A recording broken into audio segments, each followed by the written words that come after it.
Goronyadu waa mid ka mid ah boqortooyada xayawaanka Animal Kingdom. Bahda laf-dhabarleyda ah Chordata, gaar ahaan haweenta qoolleyda, sidoo kale waxay ka mid tahay qoyska shimbiraha aan duulin Flightless Bird.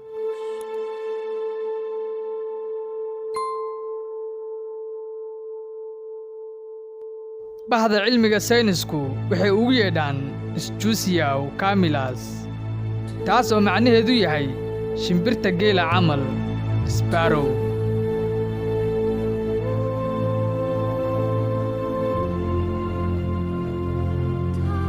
Asal ahaan waxay ka soo jeedaa qaaradda Afrika.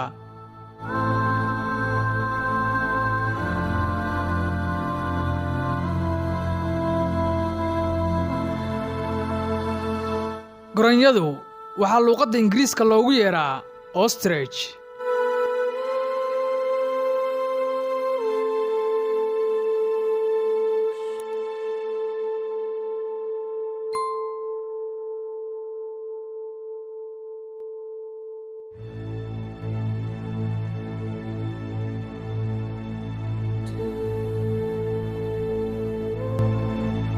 Afka Soomaaliga waxaynu u naqaanaa goronyo ama baaley.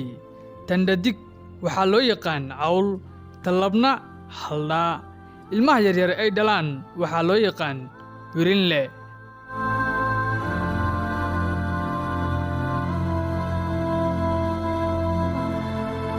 Halka ay beedka dhigato waxaa loo yaqaanaa goof.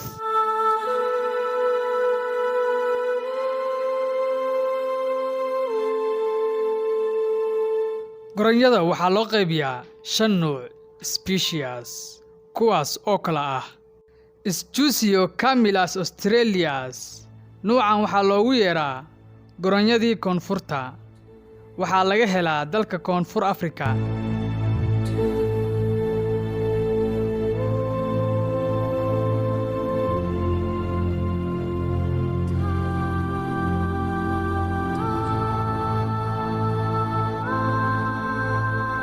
Labo, Strusia camillus.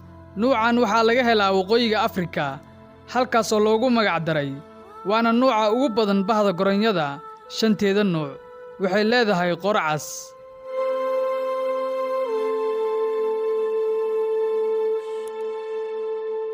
Saddex, Strusia camillus macaques.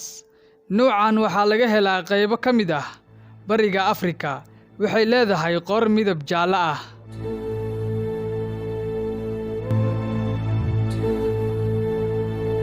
Strusia camillus syriacus. Nuucan waxaa laga heli jiray dhulka Khaliijka iyo bariga dhexe. Strusia millibaffinis ama Somali ostrich. Nuucan oo laga helo dhulka Soomaalida oo keliya ah, taas oo leh qor buluug ah, sida lagu caddeeyey cilmi baaris la sameeyey 2014.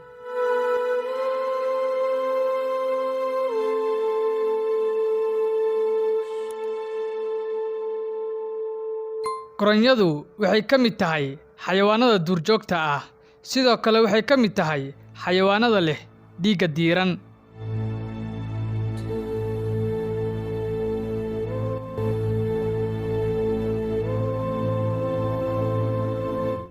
Waxay leedahay indho aad u waaweyn iyo lugo dhaadheer.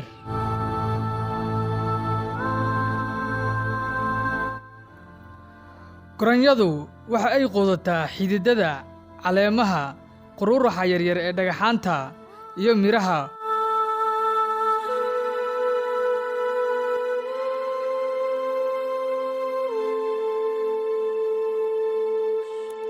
Mararka qaarkoodna waxa ay quudataa qaybo ka mid ah xayawaanada yaryar sida cayayaanka, masaska, bulacyada iyo jiirarka.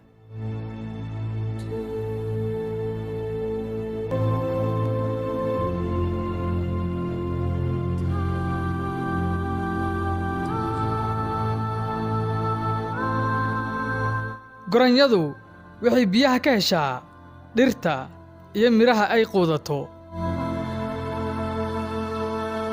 Goronyadu waxay noolaan kartaa 30 ilaa 40 sano.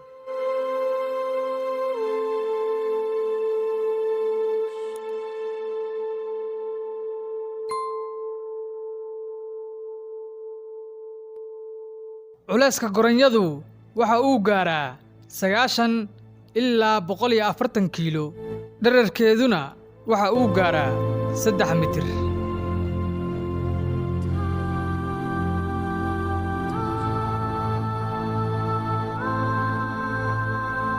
Goronyadu waxay u nooshahay koox-koox. Beedka goronyada waa kan ugu weyn beedadka shimbiraha adduunka oo dhan.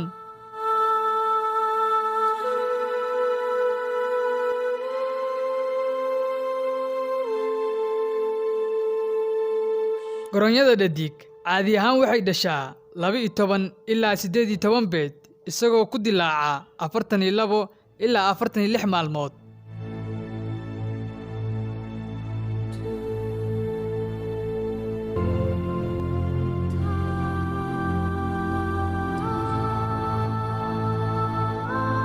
Goronyada ukunteeda waa la cunaa, mana lahan wax dhibaato ah, waxaana laga helaa macdano ay ka mid yihiin fitamiinada.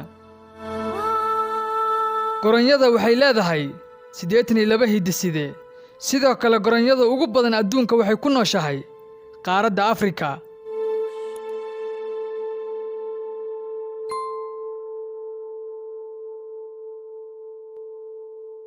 Ugu dambeyntii, waxaa jira ururo u dooda xuquuqda goronyada, kuwaas oo ugu weyn yahay ururka la aasaasay sanadkii 1997. Ururka caalamiga ah ee goronyada adduunka, International Ostrich Association.